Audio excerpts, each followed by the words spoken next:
There is no public comment. Right. Moving on to approval of minutes. The chair will entertain a motion to approve the minutes of the January 10th, 2023 regular meeting of the Board of Education as presented. So moved. Second.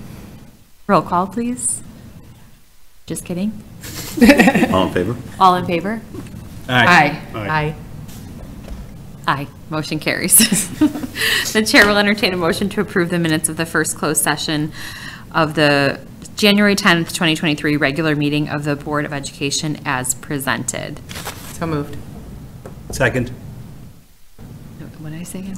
All in favor? All those in favor? Aye. Aye. Motion carries. The chair will entertain a motion to approve the minutes of the second closed session of the January 10th, 2023 regular meeting of the Board of Education as presented. So moved. Second. All those in favor? Aye. Motion carries. Moving on to the consent agenda, the chair will entertain a motion to approve the consent agenda as presented. Number 1, personnel recommendations. Jill Jackson, social worker, 2022-2023 school year.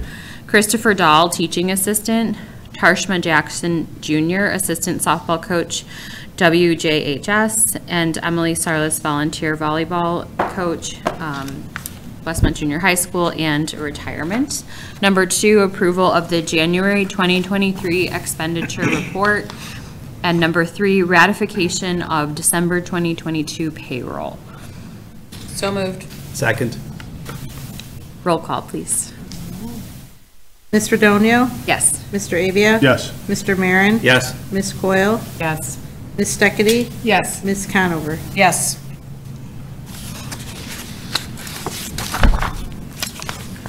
Motion carries.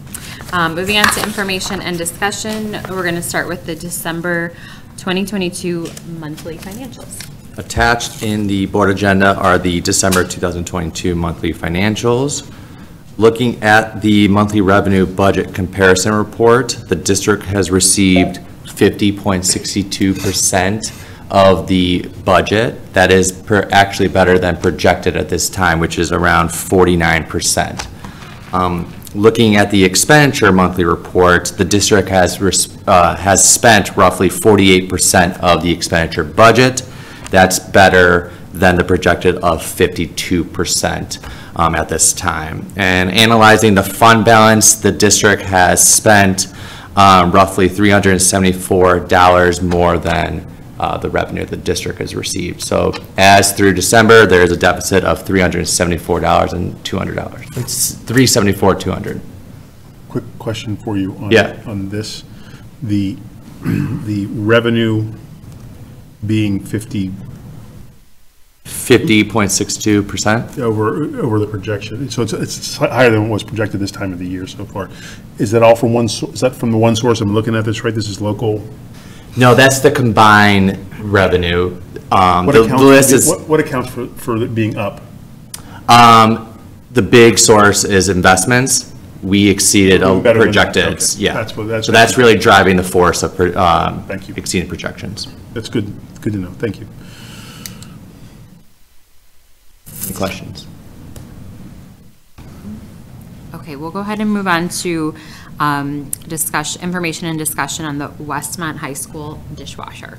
Yeah, so the dishwasher at the high school, the district has had for 26 plus years. It's falling apart, and it's really putting a struggle on the food service. There is a shortage of employees in the food service, so the help at the dishwasher station has been increasing.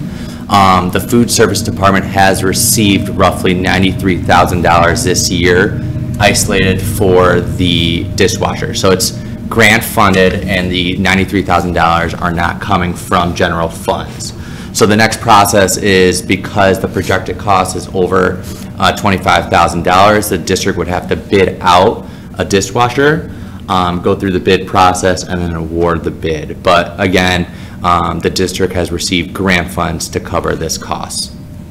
When are they looking to replace that? Is this something over the summer, or they need to do it ASAP? The district would have to do it before June 30th of this year. And the lead times are in that time frame. Is this just the estimated cost, your, just a little bit of research behind it? Is that with installation? Yeah, Okay. that's overall cost, and that was taken a month ago. Okay. We're getting updated costs, but Francesca doesn't think that has changed significantly. All right. And what's the average lifespan of a high school dishwasher? That I do not know, but the thing is, we had service come out and someone reviewed and analyzed it, and they're saying that it's at its capacity, and because of the grant funds, it's a perfect time to replace it. I had a couple questions. What do we wash? So trays, so it's trays from the buildings plus the high school. So the district would receive lunch trays from the other buildings, and then the high school, that will run through the dishwasher.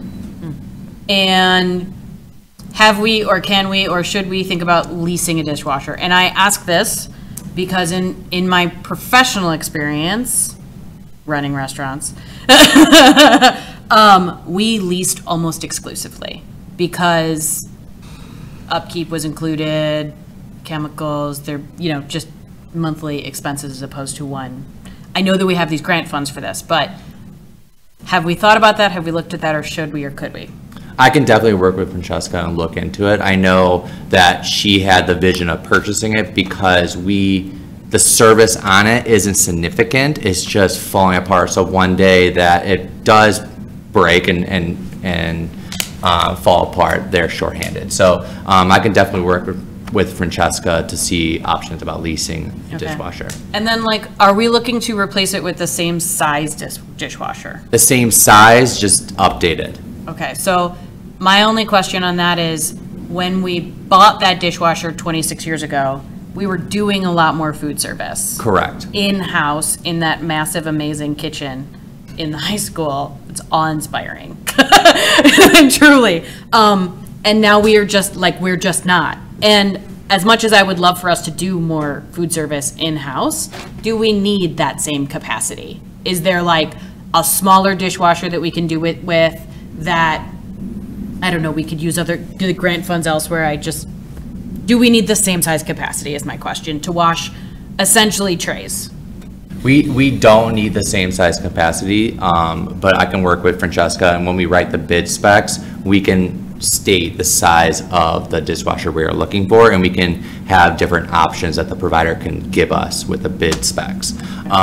Anything, for example, any funds that we receive more than what the purchase is. So for example, if it's $93,000 of grant funds, the dishwasher is 80, that $13,000 difference would offset purchases of food that the district had received. So we need to use the $93,000 this year, and we were isolating it for the dishwasher, but we can always amend the grant based on the price of the dishwasher, so we can offset some food costs. Okay, It has to be food service. It has to be Money food food service and used by June 30th. Okay. which is A-okay, I think, rock on. I just want to make sure that we're making a dishwasher, 80,000 is a lot for a dishwasher. Although including, I'm going to assume, removal and installation is a little bit more sense, but also then let's just be smart about, if we don't need the same size dishwasher that uses a ton of water, which is also a factor, then let's use something that is the best for what we're using it for, essentially. And then as long as we can use those funds elsewhere and can use them by June 30th. Okay. Any other questions? Okay, moving on to Westmont High School history books. So the high school submitted a request for a new textbook for U.S. history. The current textbook was purchased in 2000, and so they're looking to upgrade it. And the textbook that they're considering, they like it for the supplemental materials, the lesson plan structure, and then it's also geared towards the reluctant learner. And so it's presented here for the board to review, and then the board would approve the purchase at the February board meeting. Is this an update of our current text or a different? It's a different text. Different text, Yeah. okay. And then just for my own information, because I remember how books worked in my high school a very long time ago. We purchase the the books and then the students borrow them, purchase them from us? Do we have like a bookstore traditional situation or? We don't have a bookstore, no. And depending upon the course, in this case, yes, the students would use it for the school year and then return it at the end of the year. Okay, cool. Thank you.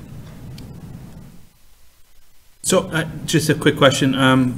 It says hardcover digital. Is there like a supplement that, Right, there's Students use online? digital resources that come with it. okay, thank you. Sorry.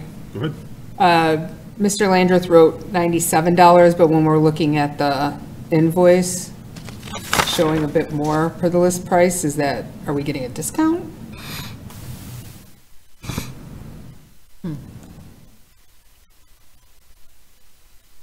Because, yeah, when he filled it out in the request form, it says cost $97, but then when you hit down to the, Yeah, I can check on that and see Okay. if the additional cost is the digital resources. Okay. I can find out for that. I got a couple of questions that have to do with textbooks, not this textbook request. Because this is the first time in my time as a board member that I can remember approving a textbook purchase like that. I mean, my very first question is why do we see this as a specific line item and not like every year? Don't we buy new textbooks? We Frequency, is that what, am I missing, is that what I'm missing, that we don't actually buy textbooks that frequently? The purchases that we will do is to fill in, like we need additional copies. Of something But it's- that's already, right. Right, of something already that the district currently uses. But when it comes to actually switching the textbook, then it comes to the board for their approval. It's one of our policies. So this has just happened? This is the first one that we've seen in a year and a half? I think we saw one did before. have one before. Yeah, might be We did before add you one. came, because we Yeah. discussed doing digital. Right. And digital licensing is a little iffy, that you have to pay a little more every year. Interesting. Okay. I mean, replacing a 25-year-old history book, a quarter of a century, yeah. Let's do that, Yes. maybe more often. At the cost of $6,500, yes. Right. Yeah. Right. Okay, The thank you. textbook world is an interesting world right Oh, now. boy, It's is just it ever. interesting. That's- If you look at digital Yeah. versus sure. hard copies, Yeah. and they can update the digital more frequently, but then the licenses you're Right. dealing with, so, yes. I think if So in other we, words, I guess what I'm maybe being a little funny, but the real question is, I mean, our books aren't this old. This is they are actually updated, even though it might be 15 years old, the texts are the content is being updated. But this is like a new digital edition of a new Right, thing, and so right. this is why it's coming before Right, the board. right. Thank But you. we are getting hard copies of this, Yes. though. Yeah. and then we just have the digital additional with it. It's the Yeah. digital resources. Yeah. I just mean that our 11th graders don't think that history stopped in 1998. Correct. Yeah. Just the copyright date.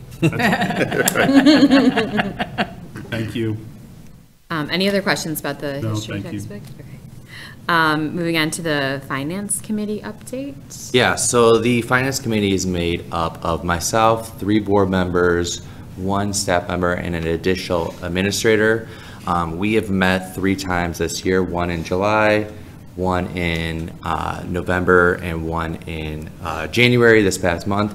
Basically, what we have done is communicate on the nitty-gritty of the finances, so projections, the working cash bonds, the budget for this year, any investment strategies.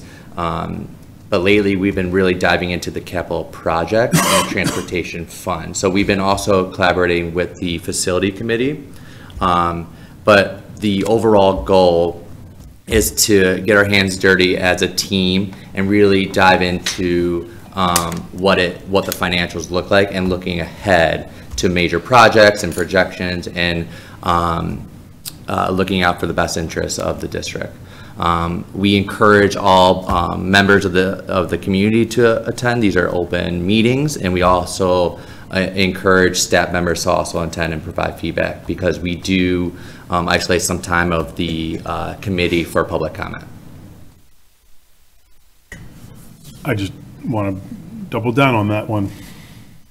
It's a fun committee to be on. It is. It's not that it's fun. Finances are fun. It's not, well, they could be. They are. For some people. But more importantly, it's, you know, it's, you can learn so much about everything that's going on by being there and listen, even if it's just listening, and let alone helping roll up sleeves, you know, so. Yeah, we can't go into like the level of detail here at the board table that we go into at our meetings. And talking through like where we're at budgetary from a quarterly perspective and what our challenges are, what we're working on. Yeah, it's a good committee. And from my perspective, you know, at the board meetings, I just, you know, analyze the highlights. Where in the finance committee, I explain the why or the reasoning of these highlights that are going to be presented at the board meeting. So getting that background knowledge is my goal for the community members to understand. Yep. Good update, thanks. All right, moving on to the superintendent's report. So in my report, we're getting ready for the 23-24 school year, and so kindergarten registration will be coming up on March 14th, 2023. Miller School will be hosting a kindergarten open house. And as a reminder to our community, CUSD 201 offers a full-day kindergarten program at Miller, as well as a full-day bilingual kindergarten program. The state law requires that a child must be 5 years of age before September 1st, 2023, in order to enroll in kindergarten. And we must have a notarized copy of the child's birth certificate with the embossed seal. A hospital birth certificate is not acceptable. And we haven't finalized our registration dates, but those will be coming and we'll advertise those. But again, just a reminder to families that we have an open house on March 14th for incoming kindergartners at Miller School.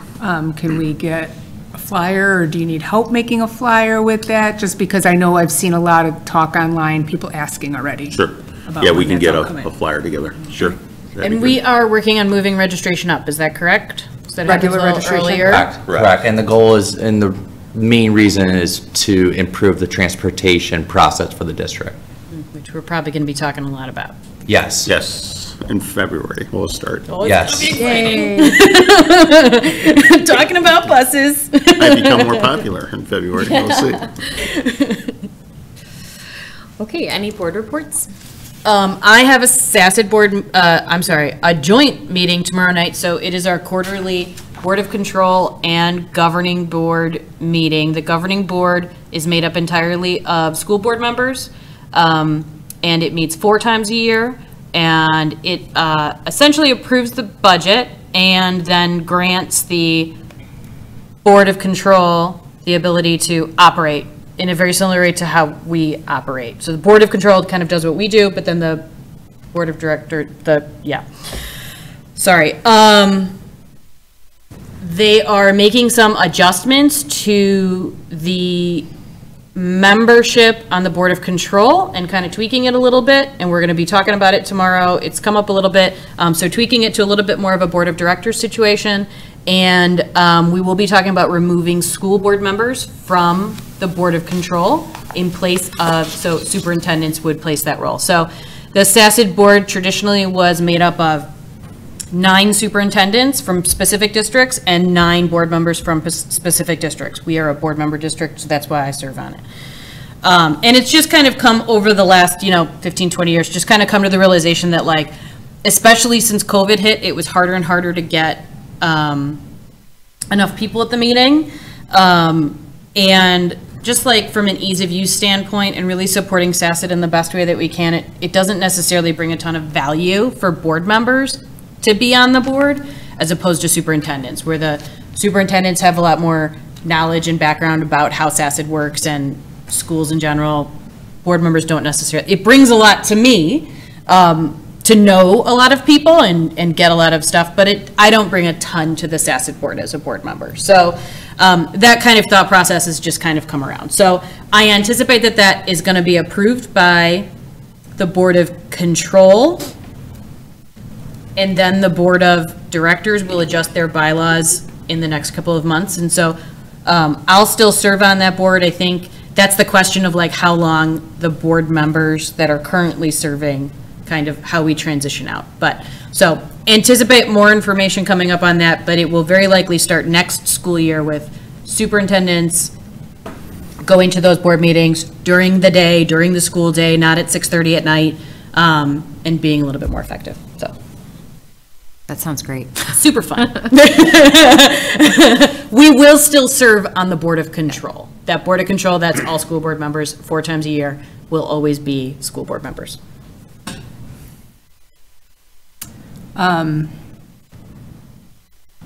Yeah, I went blank there because I was listening to Leah. Once again, I am also on the committee planning the 50th Jubilee. Save the date, April 22nd at NEAT. Matt and NEAT is our Golden Apple sponsor. We gave them a title this week because they are a big sponsor of helping us get through this party. Look for ticket sales next month, so just keep an eye out for that. As a board member and a junior high parent, I do attend the PTO meetings at the junior high on occasion. They do have a role for the board members to present any information, anything that we would talk about from this meeting, or maybe we'll have more information out of the next meeting before the next board one? No, there won't be too much to present at the next junior high PTO because of where it's placed. But on that note, the junior high PTO needs some help. Parents, any way you can, reach out. Maren Graham is the junior high PTO president. You don't have to attend all these meetings. There's not 8 million things to attend at the junior high PTO. Fundraising is much minimal, but on a bigger scale. They do a lot of projects, big projects that school budgets don't cover. That sign, the electric sign out in front of the building has taken years. A lot of those parents that started that fundraising are just graduating out of high school now. It took a long time to get that done, but it's a nice improvement to keep everything updated. Someone's not out there changing the letters in all weathers and people stealing the letters. It helps. So any projects that the PTO does is based all in fundraising, and they just need help. Reach out to Maren for any information. A lot of help can be done from home, sometimes just emailing and stuff, but yeah. That's it. Thank you. Any other board reports?